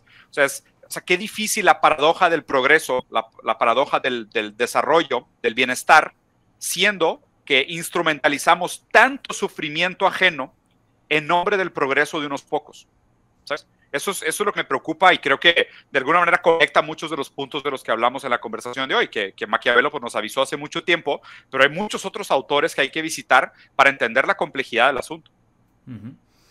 Y lo que decías antes, ¿no? De que en esta época hemos decidido mirar hacia otro lado. Conocemos muchas verdades, desde luego sabemos que mucha gente está sufriendo cerca de nosotros, lejos, y tenemos una mentalidad utilitaria, que seguramente, aquí podríamos ya entrar en pragmatismo, etcétera, seguramente es una de las formas de sobrevivir, porque no puedes ayudar a todo el mundo, ni mentalmente puedes. Es que es muy complicado encontrar ese punto medio, ¿no? Porque ni un punto ni el otro es viable. El ser humano nunca será puramente altruista, porque de hecho nuestra base es puramente egoísta, es supervivencia, es tirar para adelante, es nosotros y nuestra comunidad antes que nada, y lo hemos visto desde el inicio, ¿no? Que ya incluso en la prehistoria más prehistórica se han encontrado pues pequeñas batallas, escaramuzas primitivas desde el primer momento. Incluso ayer expliqué que incluso en chimpancés ha habido guerras civiles. En chimpancés, sí, claro, es nuestra forma primitiva, ¿no? O sea, es muy complicado. Llegar al punto medio es muy difícil. Y lo bueno y malo que tiene la sociedad actual es que lo vemos todo. Por lo tanto, podemos criticarlo todo, pero también podemos mirar hacia otro lado muy fácilmente. Claro, pero el objetivo de la crítica es la construcción. O sea, una de mis frases favoritas es solo los obstáculos dan sentido a los propósitos. Pero, o sea, para que exista el progreso, tiene que haber algo que superarse, ¿no? O sea, yo creo que una sociedad que deja de criticarse es una sociedad que deja de avanzar. O sea, y lo mismo que hablábamos antes, ¿no? Como de callar la queja, callar la crítica, callar la negatividad, es un tipo de conservadurismo reaccionario.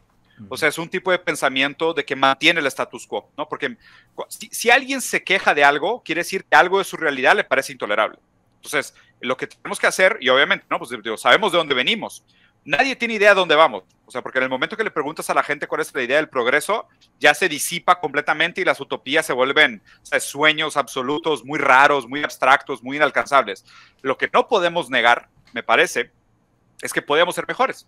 No, o sea, lo único que digo es esto, ¿no? O sea, podrían haber alternativas mejores. Y lo que me preocupa, que viendo todos los pósters que tenemos atrás y muchas de las películas y caricaturas y animes y demás, cuando hablamos del futuro, somos muy distópicos. Sí. O sea, Mad Max, Elysium, Battle Royale, Hunger Games. O sea, dime una película del futuro y te cuento un sueño que estamos teniendo de manera colectiva que nos va a ir muy mal. Entonces, algo en nuestro inconsciente nos está avisando, ¿no? Como que este curso de acción nos va a llevar a algo muy malo. Y es un tipo de aviso, ¿no? O sea, pues ya seremos nosotros responsables o no de escuchar estos avisos que nos estamos dando en forma de arte, en forma de entretenimiento, en forma de cultura, en forma de crítica, si hacemos algo al respecto. Lo peor para mí es la gente mediocre y que se quiere sentar sobre sus manos y decir, no, es lo mejor que hemos estado en toda la historia, así está bien, que es como que, güey, espera. ¿No? O sea, todavía no acabamos de entender como las enfermedades mentales. Las enfermedades mentales pudieran entenderse como una repercusión del exceso de productividad sin fin, ¿no? Pero no lo hemos acabado de entender. Solo vemos de que hay, pero bueno, buenísimo, puedo pedir algo por Amazon y me llega en media hora. Bueno, ¿vale la pena? O sea, ¿vale la pena este nivel de ansiedad y estrés con tal que recibas armas en cualquier lugar del mundo en una hora gracias a SpaceX? O sea, por eso me parece importante pensar de manera crítica, para entender realmente lo que estamos haciendo. No, el tema de las enfermedades mentales también, quieras o no, yo soy el primero que estoy a favor de que la gente vaya rápidamente al psicólogo y psiquiatra, porque son cosas que se tienen que tratar, porque se tienen que tratar igual que un resfriado, pero es cierto que la frase es muy básica, es muy simple, pero también es muy verdad. Mejor prevenir que curar. Quizás con otro estilo de vida en algunos puntos no habría tanta enfermedad mental, no haría falta tanta farmacología, tantos antidepresivos, ansiolíticos, que son drogas fuertes. Es decir, cuidado con los ansiolíticos, que las benzodiazepinas crean mucha dependencia, pero son medicamentos complicados. Simplemente para terminar, una pregunta que hago a todos los invitados, y es que algunos pueden contestar, otros me dicen que no ha pasado nada, pero yo siempre pregunto, ¿no? ¿Has tenido alguna experiencia paranormal o que tú creas que es paranormal o muy extraña o sin explicación? Y si es así, la puedes contar. ¿Alguna experiencia paranormal? Sinceramente no. Yo creo que fui muy supersticioso al principio de mi vida cuando era más joven. De hecho, me daba mucho miedo el terror. Leías demasiado Lovecraft, ¿eh?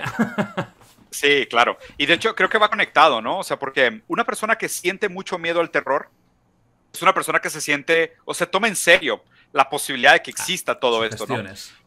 Exacto, sugestiones. Y creo que lo que me pasó fue que a medida que fui creciendo y leyendo, me di cuenta que el terror era mucho más real que el de las películas, ¿no? O sea, el terror es mucho más humano, ¿no? O sea, nada más asustador que la verdadera maldad, que la verdadera, ¿sabes? Que el necrocapitalismo, que el sufrimiento ajeno, que la guerra, que la miseria, que el abuso, que eso es mucho más real que muchas de las cosas que nosotros creemos de manera supersticiosa cuando somos un poco más inocentes. Me parece que a medida que reemplazas el pensamiento mágico con el pensamiento crítico, no es que creas menos, es que tu punto de referencia se mueve el lugar.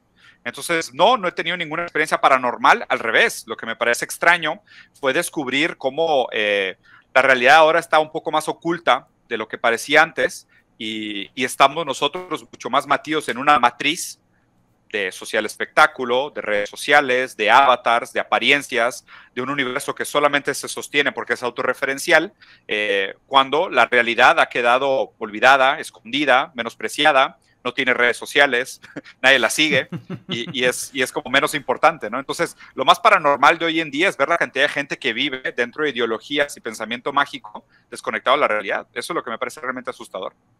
Diego, ha sido un auténtico placer, un honor. Una pena los problemas técnicos porque hemos perdido varios minutos que hubieran sido de buena charla, pero ya hemos dicho que vendrá al estudio, lo tendré en The Wild Project y hablaremos sin tabúes, sin ningún tipo de manías, de muchos temas. Me han quedado muchas historias, ¿no? Que quería hablar contigo, pero bueno, vamos a tener tiempo. Creo que todos hemos aprendido, hemos escuchado cosas extremadamente... pues para reflexionar, ¿no? Para pensar, para tener pensamiento crítico, para darle vueltas a nuestros conceptos preconcebidos, para ir un paso más allá. Nada, yo os digo siempre lo mismo, que podéis, por supuesto, seguir a este señor, que dejaré el link de su canal en la descripción del vídeo. Podéis suscribiros también a este canal, dar a like, etcétera, etcétera, etcétera. Estas cosas típicas que siempre decimos, lo podéis ver en YouTube, escuchar en audio. Y siempre el invitado despide como quiere el podcast. Por lo tanto, Diego, ha sido un auténtico placer. Tienes tu cámara y di lo que quieras. Pues mira, primero que nada, muchísimas gracias, Jordi. De verdad, un gusto enorme platicar contigo. Digo, qué calidad de persona, qué apertura, qué manera de llevar la conversación, mantener el tramo. Más allá de los errores afortunados o desafortunados, pues aprendemos. Te agradezco muchísimo el espacio, eso es lo más importante. Y para la gente que nos está escuchando, estos canales creo que fomentan la actitud correcta, que es la actitud de apertura, de debate, de respeto, de consideración a las opiniones ajenas. O sea, a fin de cuentas, somos lo que somos en contraste con los demás. Hoy redes sociales y los algoritmos tienden a polarizar demasiado las discusiones y llevarlos a un lugar de ignorancia y de falta de respeto, donde realmente hay muy poco que ganar. Y me parece que lo que queremos hacer nosotros de manera responsable, como líderes de opinión, como figuras públicas, es fomentar estas buenas discusiones con posturas que pudieran ser distintas a las nuestras y darnos el espacio realmente para escuchar a los otros, ¿no? Darle lugar a su queja, porque el positivismo y la positividad, más bien el optimismo, tiene un límite muy corto de lo que puede resolver si no le damos un lugar a la queja del otro. Muchas veces esta gente que tiene mucho que decir, lo que quiere ser escuchada. Y mientras más las callamos, más violenta se vuelve su respuesta y su queja, en lugar de realmente buscar una solución, que es algo que tal vez todos compartamos. Y pues para no llegar con vergüenza al futuro, lo que tenemos que hacer es eso, darnos el respeto que nos merecemos como personas, darnos el lugar a nuestras quejas y buscar solucionar los problemas que encontramos. Lo dicho, un crack. ¡Hasta luego!